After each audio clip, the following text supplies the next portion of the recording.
6 de agosto, Transfiguración del Señor. Lectura del Santo Evangelio según San Marcos. En aquel tiempo Jesús tomó consigo a Pedro, a Santiago y a Juan. Subió aparte con ellos solos a un monte alto y se transfiguró delante de ellos. Sus vestidos se volvieron de un blanco deslumbrador, como no puede dejarlo ningún batanero del mundo. Se les aparecieron Elías y Moisés, conversando con Jesús. Entonces Pedro tomó la palabra y dijo a Jesús: Maestro, qué bueno es que estemos aquí. Vamos a hacer 3 tiendas, una para ti, otra para Moisés y otra para Elías. No sabía qué decir, pues estaban asustados. Se formó una nube que los cubrió y salió una voz de la nube: Este es mi Hijo, el amado, escuchadlo. De pronto, al mirar alrededor, no vieron a nadie más que a Jesús, solo con ellos. Cuando bajaban del monte, les ordenó que no contasen a nadie lo que habían visto hasta que el Hijo del Hombre resucitara de entre los muertos. Esto se les quedó grabado y discutían qué quería decir aquello de resucitar de entre los muertos. Palabra del Señor.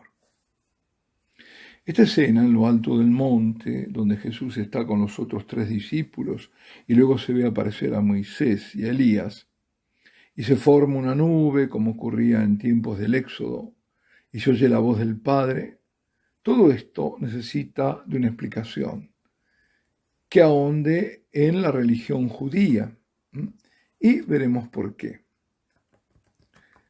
Bien, ahora, ante todo, por medio de la transfiguración, el Señor mostraba a sus discípulos más íntimos que en Él habitaba la divinidad, y que toda la religión judía, la auténtica, verdadera y única religión, en ese momento, confluía en Él. Por eso estaba Moisés representando la Torá. Torá significa instrucción o por extensión ley. Y el mayor de los profetas, Elías, que representaba al Nebihim, o sea, a todos los profetas. Tal era el corazón de la religión judía, para nosotros el núcleo del Antiguo Testamento. El Antiguo Testamento, ¿qué es? Es por una parte el Pentateuco, que es en griego, son los 5 libros, o Torá en hebreo, o sea, la ley con las enseñanzas de Moisés. Después están los profetas, Nebihim en hebreo. Y los demás libros sapienciales e históricos que constituyen lo que se conoce en hebreo como el Ketuvim.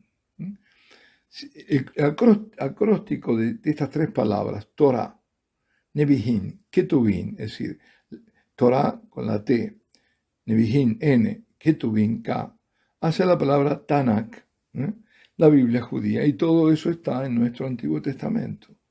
El Tanakh contiene para los judíos toda la revelación divina, y la canonización del texto fue hecha en el siglo IV a.C. Es decir, estos son los que tenemos que creer y orar en estos, ¿no? Sobre estos, y aprender. Los libros del Antiguo Testamento para nosotros católicos son los que corresponden a la Septuaginta, o sea, a la Biblia de la diáspora, que en Alejandría, según se cuenta, 70 sabios, por eso Septuaginta, judíos, otros dicen 72, habrían determinado la canonicidad de las traducciones y los libros que estaban escritos en griego, que habían algunos otros incorporados a la Biblia hebrea. Los protestantes seguían por la Biblia judía de la Palestina, no por la Septuaginta. Por eso, en la Biblia protestante, si nosotros las confrontamos con la nuestra, no aparecen, por ejemplo, el libro de los Macabeos y otros. Creo que son 6 que no aparecen en ellos. Claro, porque no está en la Biblia judía, pero sí estaban en la diáspora. Bueno, en cualquier caso, el corazón del Antiguo Testamento es la ley y los profetas. Precisamente en la sinagoga siempre se leía la ley, la Torá y los profetas. Nebihim, imagino que lo siguen haciendo, pero estamos hablando del tiempo de Jesús. Por eso el Señor, al mencionar los 2 mandamientos, amarás al Señor tu Dios con todo tu corazón, con toda tu alma, con toda tu mente, Shema Israel, ¿no? Y amarás a tu prójimo como a ti mismo. Dice que de esos 2 mandamientos depende toda la ley y los profetas. O cuando también afirma, la ley y los profetas llegan hasta Juan, se refiere al Bautista, y desde ahí comienza a anunciarse la buena nueva del reino de Dios. Por eso, a partir de la venida de Jesús, anunciada y preparada por el último profeta del Antiguo Testamento, que abre al Nuevo Testamento, o sea, Juan el Bautista, toda la revelación anterior converge en la persona del Hijo, quien viene a completar la revelación y a llamar al reino de Dios. Lo que los discípulos predilectos ven en el alto monte es la imagen que confirmaba lo que Jesús había dicho, cuando aseguró que él no había venido a abolir la ley y los profetas, sino a darle pleno cumplimiento. Jesucristo, el Hijo que vino a revelar al Padre, es a su vez el culmen de la revelación, y con él comienza el reino de Dios en los hombres. ¿Pero en cuáles? En los hombres que lo aceptan y en los hombres que lo sigan. Por eso a quienes lo acogen, él le da el poder de ser hijos de Dios. Lo dice el mismo Juan en su Evangelio. Él vino a los suyos y los suyos no lo recibieron. Pero a todos los que lo recibieron les dio el poder de llegar a ser hijos de Dios, a los que creen en su nombre. Por eso mismo, Jesucristo se convierte en la cumbre en donde se separan las laderas. Cristo divide porque o se lo acepta y el camino es de ascensión hacia Él, y uno se vuelve así hijo de Dios, o se lo rechaza y desde Él se desciende hacia lo humano, hacia la religión talmúdica. En aquel monte alto, que la tradición identificó con el monte Tabor, convergía entonces toda la historia del pueblo que Dios había elegido y el que se había revelado en modo inequívoco. Primero revelándose un hombre, Moisés, a quien lo hizo depositario y transmisor de la ley y guía de su pueblo.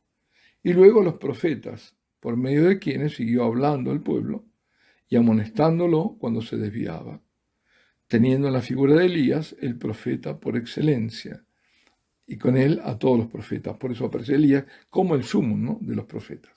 Y como había acontecido en el Jordán, en el bautismo de Jesús, ahora también se escucha la voz del Padre, quien da solemne testimonio de Jesús, su Hijo amado.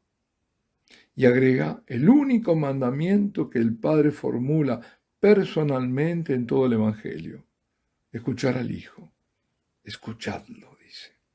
Por eso, cuando los judíos le preguntan al Señor, ¿qué tenemos que hacer para realizar las obras de Dios?, Jesús le responde: esta es la obra de Dios, que creáis en el que Él os ha enviado. Para creer en Él, menester es haberlo escuchado. Nuestro deber principal es escuchar al Señor. Y el Hijo de Dios nos habla por medio de los evangelios. Conocer los evangelios es conocerlo a Él. Y conocer la voluntad de Dios en nuestra vida. Y por supuesto hacerla en nosotros.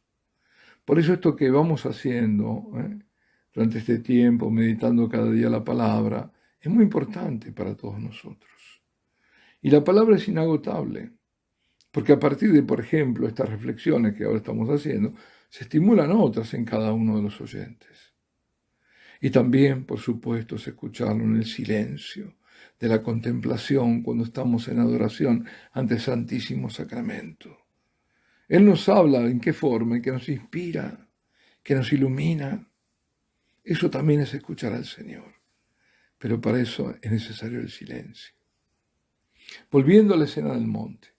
Pasado aquel momento de gran revelación que dejó asustados primero y después atónitos a los tres acompañantes del Señor, hubo que descender del monte. A Jesús le esperaba remontar otro monte, no grande, por cierto, en altura, pero sí infinito en su misterio, el monte Calvario, donde será ahí el hombre de dolores, el siervo sufriente, Yahvé. En el Tabor Jesús mostró a los tres discípulos más íntimos su gloria, la que tenía antes de su encarnación, la gloria eterna de Hijo de Dios, y esa gloria volverá a manifestarse primero para unos pocos que lo verán resucitado. Bueno, lo máximo fueron 500 que así lo vieron, y para todos, con su triunfo definitivo, cuando aparezca en gloria al final de los tiempos. En cuanto al Calvario, al otro monte, lo verá solo uno de ellos, Juan. Los otros habrán escapado, y lo verá en el mayor de los dolores de su pasión, y dará testimonio que de su costado traspasado salió sangre y agua, fuente inagotable de gracia y misericordia, figura de los sacramentos de la Eucaristía, la sangre, y de la reconciliación o penitencia o confesión o como se la quiera llamar, el agua que lava los pecados. Y aquí entroncamos con la primera lectura alineada con el Evangelio, que fue la del libro de Daniel y que relata una visión de Daniel. Daniel ve unos tronos y una figura que es Dios que se sienta en uno de ellos. Comienza una sesión. En tanto son incontables, millares de millares quienes sirven a Dios. Se abren unos libros y se ve aparecer un hijo de hombre entre las nubes del cielo, a quien se le da poder, honor y reino, y todos los pueblos, naciones y lenguas lo sirven.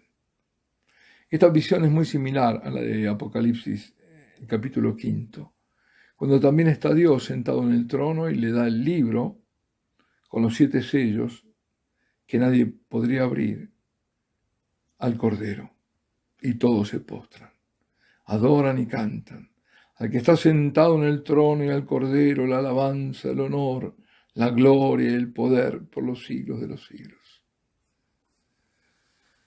Pues bien, el Mesías, Hijo amado del Padre, Hijo del hombre, que irá al sacrificio como Cordero y será exaltado en los cielos y en toda la creación, es el Jesús de Nazaret, transfigurado en el monte. Jesús, en tanto Hijo de Dios, poseía ya toda potestad, pero en cuanto Hijo del hombre debía ser entronizado por su Padre solemnemente. Por eso, en su oración sacerdotal, en el capítulo 17 de San Juan, dice Jesús al Padre: yo te he glorificado en la tierra, llevando a cabo la obra que me encomendaste realizar.